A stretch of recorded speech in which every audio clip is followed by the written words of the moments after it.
सभी जानते हो कि हर बार मैं आपके लिए कोई ना कोई एक नॉलेजेबल वीडियो लेके आता हूँ, एक नए इलेक्ट्रॉनिक प्रोडक्ट की आपको रिव्यू, डेमो, बेनिफिट, फीचर और फंक्शंस बताता हूँ।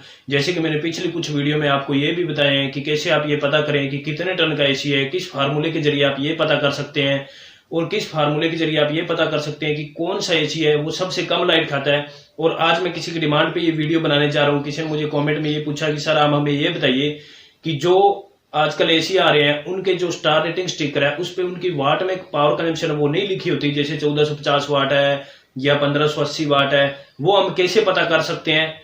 क्योंकि वो स्टार रेटिंग स्टिकर पे नहीं लिखी होती है, वहां पे मेंशन नहीं होती है। तो वो पता करने का एक फार्मूला है जिसके लिए आपको दो चीजों की जरूरत होती है।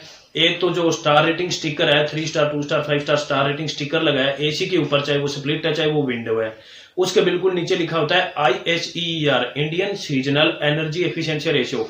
वो आपके पास आपको पता होना चाहिए, वो स्टिकर पे लिखा होता है, वहां से आप देख सकते हैं। जैसे फॉर एग्जांपल मैं 1.5 टन का किसी भी कंपनी का अगर मैं कोई एसी की एग्जांपल ले रहा हूं तो उसका जो ISER है वो है 3.60 और उसकी जो कूलिंग कैपेसिटी है, दूसरी चीज आपके पास होनी चाहिए कूलिंग कैपेसिटी, जो हमेशा वाट में होती है। Cooling capacity star rating sticker पे लिखी होती है, जो 100% हो वही कूलिंग कैपेसिटी होनी चाहिए, क्योंकि इन्वर्टर एसी है उन पे जो कूलिंग कैपेसिटी है 100% और 50% लिखी होती है। तो जो 100% कूलिंग है इसकी वो 5220 वोट है।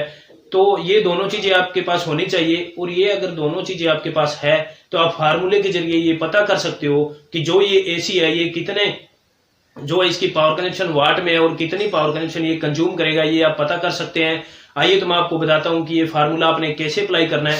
जो मैंने आपको अभी बताया है कि जो फार्मूला है उसमें आपको दो चीज पता होनी चाहिए। पहली है सीसी, मैंने यहाँ पे मेंशन किया शॉर्ट फॉर्म में। सीसी का मतलब है कूलिंग कैपेसिटी इन वोट में होनी चाहिए, और उसको आपने डिवाइड कर देना है ISER से। इसको आपने डिवाइड कर देना है ISER से। अगर आप कूलिंग कैपेसिटी को डिवाइड करते हो ISER से, उसके बाद में जो आपके सामने जो संख्या आती है वो उसकी पावर कनेक्शन है।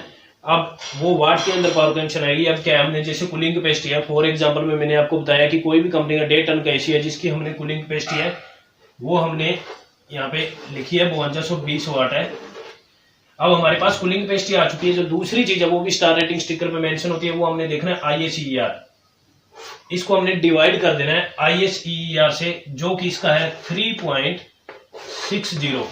अब इसको अगर हम डिवाइड करते हैं इसके साथ, तो डिवाइड करने के बाद आप कैलकुलेट कर लेना, क्योंकि मैं ऑलरेडी डिवाइड करके देख चुका हूं। इसकी जो है पावर कनेक्शन वो आएगी 1450 वाट। ये इसकी पावर कनेक्शन वो आ चुकी है 1450 वाट। अब इसका मतलब है कि जो 1.5 टन का एसी है जिसकी कूलिंग कैपेसिटी 5220 वाट है और ISER रेटिंग 3.60 है, उसकी जो वाटेज कैपेसिटी आती है वो हमारे पास आती है 1450 वाट, और 1450 वाट है ये। इसका मतलब है कि जो 1450 वाट है तो ये जो एसी आपकी जो यूनिट जो कंज्यूम कर रहा है वो 1.45 यूनिट्स कंज्यूम इन 1 आवर। 1 घंटे में ये 1.4 यूनिट ले रहा है जो एसी है, जिसकी हमने अभी जो है पावर कनेक्शन वाट के अंदर निकाली है। इसी तरीके से आपको मैं नई नई नॉलेज देता रहूंगा। अगर आपको आज का मेरा ये वीडियो अच्छा लगा है तो प्लीज मेरे वीडियो को आप लाइक, शेयर और सब्सक्राइब जरूर कर देना। Okay, thank you so very much.